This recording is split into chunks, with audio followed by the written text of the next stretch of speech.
Hey everyone, it is the 4th of August 2014, and in this video we are going to be going over RetroArch and how to set up RetroArch, because RetroArch can be quite difficult to get working properly. It's not very user friendly at the moment, and it can be quite daunting when you first start using it.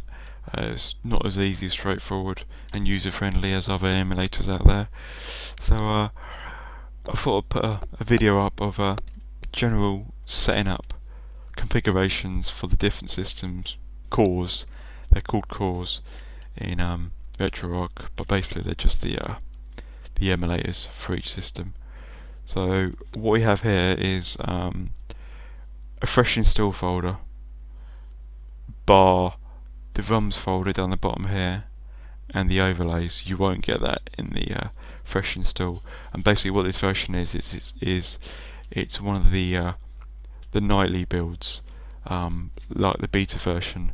Basically, I think at the start of the year the actual author of RetroArch did an official release, and I think there's another release coming up very soon, but other people who have updated the system, they release like beta versions, but what they're called nightly build versions. So when new stuff gets added, they just add it in and release beta versions in between the major releases, and this is what this is. What I'll do, everything I talk about in this video, I'll stick a link in the descriptions below so you can download the latest nightly build for Windows. So the first thing we want to do is we want to load RetroArch. So if we double click RetroArch, and as you can see at the moment it's brought up a small window which you'll get very first time you load RetroArch. Gives you a quick rundown of what all the keys do, but the main ones we are interested in is the cursor keys move you around the menus, and X confirms an option and Z brings you back, and also F1 when you're in a game brings back up the submenu. So what we're going to do is press accept OK to continue, and now this brings up the main screen. This is the main screen you'll see each time you load the game from now on. But one of the first things we want to do is, if we go into settings, we want to make the screen full screen. So go to video and then go to use full screen mode. And as you can see, it's in full screen mode. One other option we want to change in here is aspect ratio. We want to change that to 1:1. So basically what that means is whatever system emulator is loaded is going to mimic the aspect ratio of that system, so you always get an authentic aspect ratio.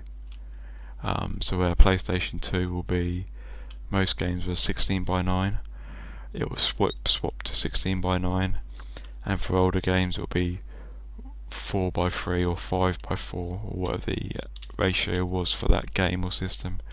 So let's back out of here and push X. The next important option we need to do is in general options, and inside here there's an option called configuration per core, and basically what this is this needs to be enabled to turn it on. And so every core, RetroArch uses the term core for the emulators. So every time, what this option does is every time we make settings for an emulator, it will save settings for that specific emulator, so you don't have to share settings across all the different emulators, because you're not going to want the same settings on all emulators. So once that's done, back out of here and narrow down to path options, and this is basically telling RetroArch where your folders are and files. So browser directory, that is going to be your ROM directory. So if you go into there, we want to scroll down to where your RetroArch is saved, what drive. Mine is on D. Go to the RetroArch folder in there and go down to ROMs. As I said, with the nightly build version, ROMs aren't included, you have to add that folder yourself. In there and click use this directory. Content assets, don't need to worry about that. Config, basically it's the configuration files we're setting up here. We need to tell RetroArch where they are. So So to your RetroArch folder, then configs folder, users directory, core. Again, this is where your emulators are stored. To the RetroArch folder, to the cores folder, use that core info. Basically, this is telling RetroArch information for each core, because not all core is named. Oh, this is a Mega Drive core. I think the Mega Drive core is actually called. I need to change it. I picked the wrong one. Info. There it is. Make sure you pick the right. Don't do what I just did. Make sure you pick the right folder. Yeah, basically each core isn't called Mega Drive core or SNES core. Like the Mega Drive core is actually called Pico Drive, I believe. So not everyone might know that the Mega Drive core is called Pico Drive. So it just gives a bit description of what each core is. You'll see what I mean in a minute when we select the cores to use. Software. This is your software filtering for the graphics. Again, down to RetroArch folder, and then Gfx Filters. Use this DSP filterer. I think that's to do with audio. I'm not sure. In your RetroArch folder again, DPS filters, users directory, shaders. This is what's going to make your games look awesome, basically, like they used to do on old style display types like CRT TVs. I'll show you an example of that in a bit. Down to shaders folder, use that one. Save states, overlays. This is for basically for your handheld systems. It puts an overlay on the screen of that actual system, so you'll actually have a Game Boy in front of you, or Game Boy Advance. Again, I'll demonstrate what that exactly means in a minute. Systems folder for emulators like PlayStation.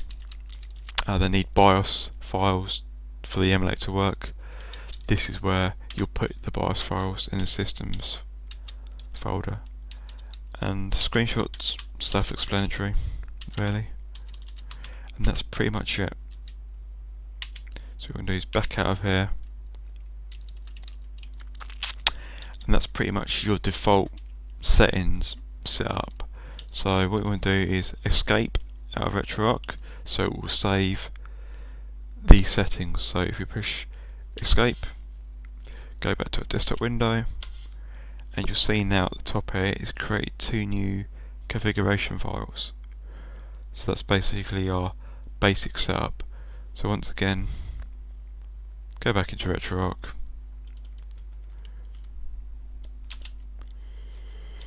and now we want to load one of the cores. So if we go to core, and this is basically all the emulators, a wide variety of emulators. So if we go to Gameboy Advanced, as you see now it says Gameboy Advanced VBA next. If we didn't include the info folder that I was talking about a minute ago, it would just be listed there, VBA next. And not everyone might not know what VBA next emulator is. All this does is makes it layman terms, so it makes it more understandable and conceivable of what each core is. So if you load that, now that core is loaded into the memory. As you can see at the bottom of the screen it says VBA next. Next thing we want to do is we want to load an overlay. So go to settings, down to overlay options, overlay presets, and we want to pick the GBA configuration. But hey presto, we've now got a GBA console on the screen. If we go into overlay options again, we can change the transparency of this. As you can see, it's making the menu screen disappear. But we don't want that at the moment because we want to actually see the menu screen. We can also change the scale. So if you want it a bit bigger, we can zoom in. Let's leave it there for this video. Back out again, and now what we need to do is load a ROM. But before we do that, we need to go into settings, and we need for this configuration, we need to go back into paths and back into the ROM directory, and we need to actually pick the Game Boy Advance ROM directory now. So down to ROMs, and this time go to GBA, click on that, and then use this directory. So basically every time we load the Game Boy Advance core, it's going to remember the ROM directory unload the ROMs. So back out of there, back out again, and go to load content, the VBA next. And this is basically the ROMs I've got at the moment. Let's pick what game should we pick?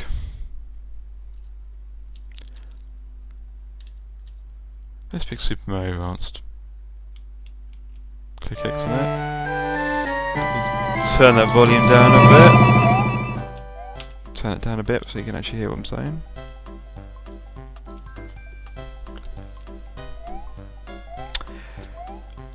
And as you can see at the moment, the screen's too big for the Gameboy Advanced emulator, so we need to change that. So if we push F1, it'll bring up the menu screen, down to settings, into video, and we want to go to custom ratio. And you see when we go click X on custom ratio, it'll bring up set upper and left corner.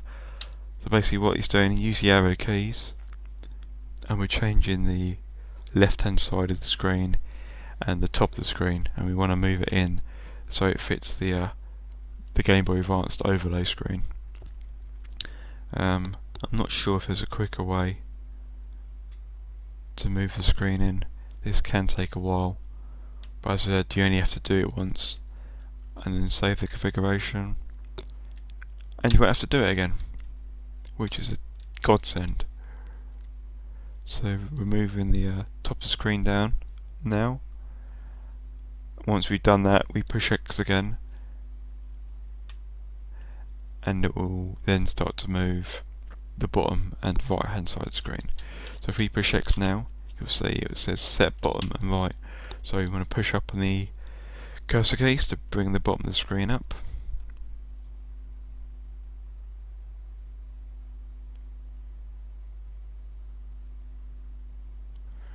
That's that one almost done.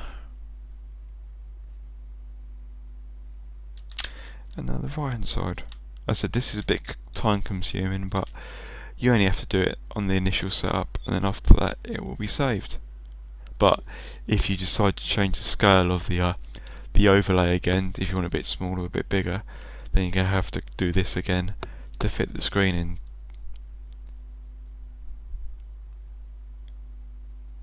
Once we've done this, we'll push F1 to go back to the game. So if you push X again, that's that done. Push F1, and you can see it fits the overlay. But what you're noticing here is it doesn't really look like a Game Boy display, does it? So we can change that by adding a shader. So if you go to settings, go down to shader options, and go to load shader presets. Click on that, go into there, and we want to scroll down to handheld. And in handheld, we want to pick the LCD CGWG shader directory. Go in there, and then click on the CGP file. Back up, and apply the shaders. Always remember to go apply the shaders. After that's done, push F1, and now you'll see it looks a lot more like a Game Boy Advance screen. Once that's done, push F1 again, and this is an important part. Remember to save the configuration for this emulator. So go down to save new config, push X, and it's telling you it's now saved what we've just done for this emulator. So now what we want to do is quit RetroArch, so push X again, and we want to go back to the desktop, and now you'll notice it's created another file which is for the core. Load up RetroArch again after you've done that, and now you'll notice here now it's loaded the original configuration we set up previously, which is always good, because otherwise if it saved the Game Boy one we've just done, we'd have to faff about with changing the screen size again. This way no shaders are installed, no overlays are applied, it's just your vanilla setup. So if we pick another core, let's pick Let's pick a Mega Drive. So we've got the Mega Drive core loaded. We want to go into settings and we want to change the path, ROM path again. So go back into browsers, to your RetroArch folder, down to ROMs, and then pick your Mega Drive folder. Use this directory. So now it's going to use the Mega Drive ROMs when we click on load content. So let's pick another game. What should we pick? Let's do Contra. Always a fan of that.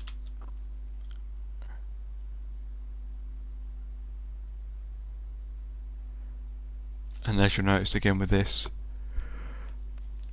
the screen looks kind of blurry. It's got bilinear filtering editor to it. I'll just turn the volume down again. So what we want to do is we want to add a shader. So push F1, go down to settings, go to shaders, go to again load shader presets, and this time we want to load. I want to load a CRT shader. So go into CRT, and one of the new ones that's come out is this one, Crt Royale. It basically, you can tweak loads of different values for this and make it look how you want it to look. So if we go into that, and there's a few configurations here. If you've got an Intel processor like me, I'd suggest picking that one. So we'll pick the Intel one, load that, go to apply, push F1, and there you'll see it's kind of added some scan lines to the screen to make it a little bit better. But I usually change these because I don't like the default look of CRT Royale shader. So if we go into F1, we can actually change the way it looks. So we go to settings, into shaders again, and you see these settings here, so the parameters. So we go into parameters, and we've got a vast array of different settings we can change here. Not all the overlays are this in depth, and we'll only have 3 or 4 settings, but as I said, this is a very advanced shader and you can tweak and alter pretty much everything about the shader. So the first thing I want to do is I need to change the diffusion weight.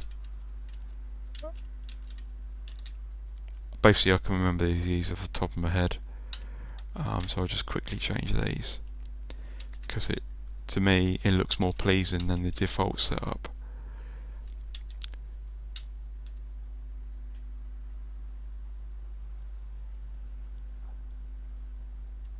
What Bloom Access does is it kind of gives a glow to the screen, like the old CRT TVs. They used to have a glow to them, which is lost on LCD screens. You don't get that, but what that option does is it replicates the glow, CRT glow.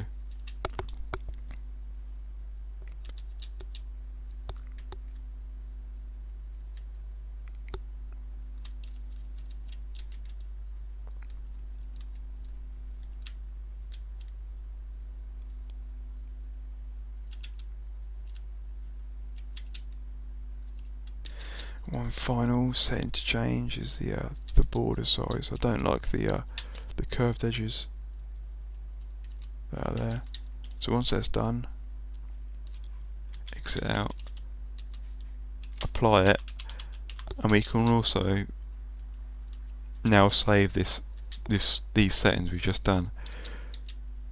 So we click on save as shader preset, and then it asks you to give a name. So let's just call it Crt Royale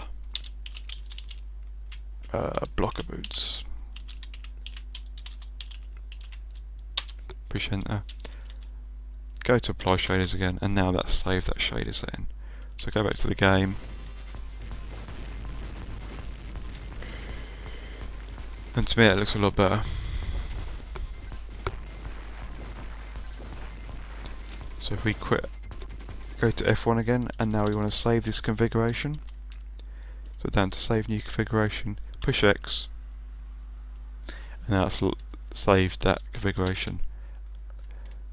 Now quit out of RetroArch again, push X, go back to your desktop, and let's load Retro back into RetroArch again. And now, basically, once you've set up all your emulators, what you want to do is each time you want to play a certain emulator, go down to RetroArch config, click on that, and you'll see there'll be a couple of files here. Each configuration has 2 files to it, but the one we're interested in is just the one that ends in CFG. So if you want to load the Gameboy Advanced one, click on that, and now that's remembered our settings. It's loaded the overlay again. It's remembered our directory. It will load the game, and hey presto, everything works. So if we push F1 and let's load up the Mega Drive configuration. That's got rid of the Gameboy Advance overlay, and it's loaded the settings for the Mega Drive again. I don't know if you can put that up there. See like the glow of the text? That's what that bloom effect does. It just adds a glow to it. Yeah, so that's pretty much it. A quick guide of how to set up RetroArch. As I said, basically you want to go through all your emulators or cores and set your settings that you want for each one of those. Once you've done, save the configuration file, and then when you want to load that configuration file up, you can, and it's it's quick and easy. I hope this has been some use to some of you guys. I know I needed help like this when I first started using RetroArch, because as I said, it can be a bit daunting. But yeah, hopefully this works out for you guys. I'll see you soon.